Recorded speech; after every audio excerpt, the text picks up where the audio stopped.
Hello बच्चों, let's read the question. यहाँ पे क्वेश्चन दिया गया, this is basically passage based question. एक पैसेज हमें प्रोवाइड किया गया regarding physiological adjustment to altitude.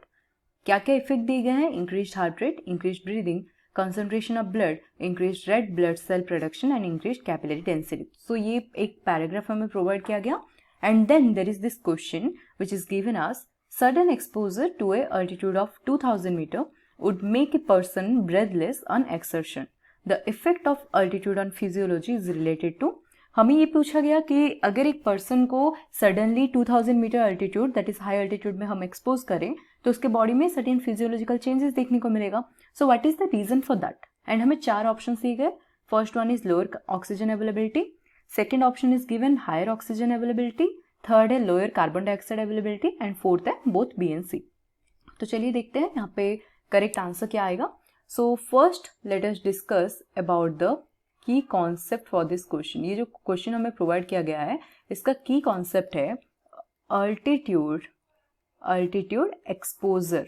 Okay, altitude exposure के बारे में पहले हम बात कर लेते हैं। So first of all, what do you mean by altitude exposure? जब हमारा बॉडी किसी हाई अल्टीट्यूड रीजन में एक्सपोज होता है या एंटर करता है हाई अल्टीट्यूड रीजन में, तो वहाँ पे क्या होगा, हमारे बॉडी में सर्टेन फिजियोलॉजिकल चेंज हमें देखने को मिलेगा। ओके, फिजियोलॉजिकल चेंजेस हमें हमारे बॉडी में देखने को मिलेगा when we enter into the high altitude region. So यहाँ पे हमें पहले तो हम ये डिस्कस कर लेते हैं कि कौन से टाइप के फिजियोलॉजिकल चेंजेस देखने को मिलेगा। Okay, so the changes include, कौन कौन से चेंजेस देखने को मिलेगा? फर्स्ट आ जाएगा हमारा जो हार्ट रेट है, हार्ट रेट इंक्रीज हो जाएगा। ओके, इंक्रीज्ड हार्ट रेट हमें देखने को मिलेगा। ओके, एंड और क्या चेंजेस देखने को मिलेगा? Another one is our increased breathing, ये भी एक चेंज हमें देखने को मिलेगा। Okay, increased breathing and other changes include हमारा जो कैपिलरी है उसका डेंसिटी इंक्रीज हो जाएगा। ओके, increased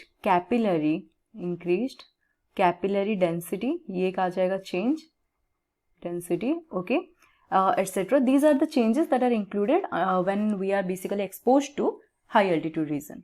So इसका मेन रीजन क्या है, अब उसके बारे में बात करते हैं।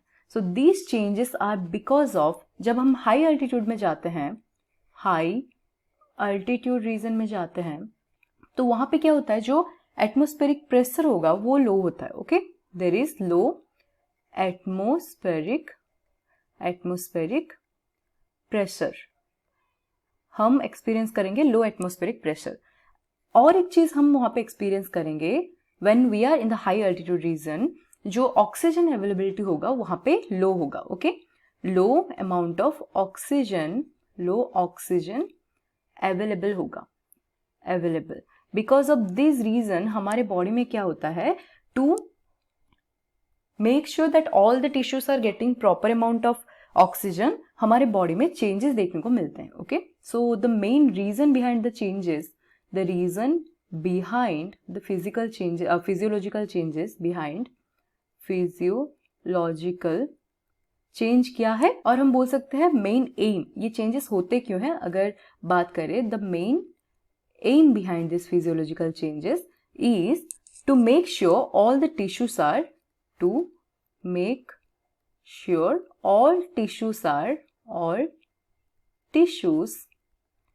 well oxygenated।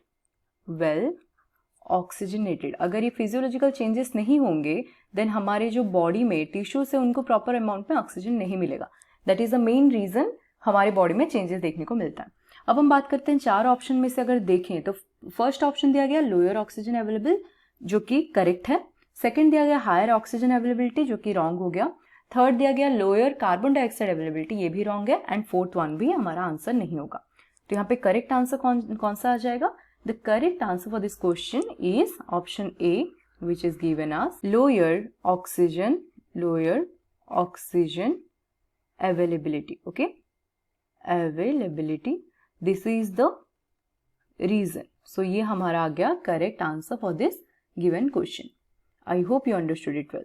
Thank you.